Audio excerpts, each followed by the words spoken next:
At St Columba's Hospice, doctors and nurses care for those with no hope of life.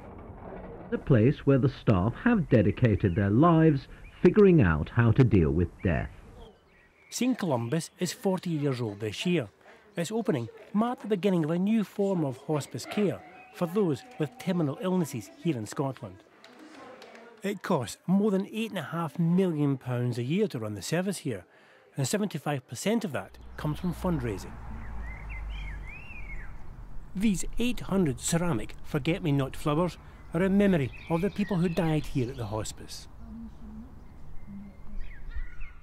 Hi Frank, what can I get you? Could I have a cup of tea, please? Sure. As well as their medical staff, the hospice relies heavily on their 700 volunteers. I work in the cafe that we're in just now. There's other volunteers that work out in the lovely gardens or work in the wards, do driving. There's many different roles that people could do. Medical advancements and techniques in pain management may have changed in the last 40 years, but the ethos of St Columba's has remained the same. I think the principles of palliative care are still the same as they've always been, which is about ensuring the quality of life of those that we're looking after.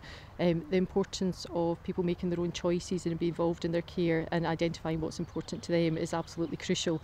It was 40 years ago when we started and it absolutely is now. What kind of challenges does the hospice movement face here in Scotland in the future?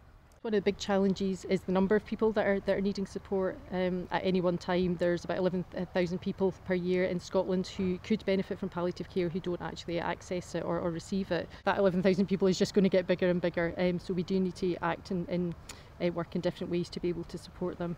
One of these different ways is that they support patients a lot more in the community. Plus, they support people early in their diagnosis, helping them manage pain. David is 95 and he attends a hospice once a week where he gets help to manage the pain for his cancer. He's been coming here for 2.5 years. This place has made a big difference on my life and I think on all people that do come here. In what way? They're so wonderful. The people are so wonderful.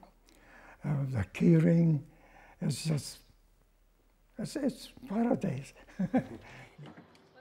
Over the last 40 years, the hospice movement in Scotland has relied heavily on public donations.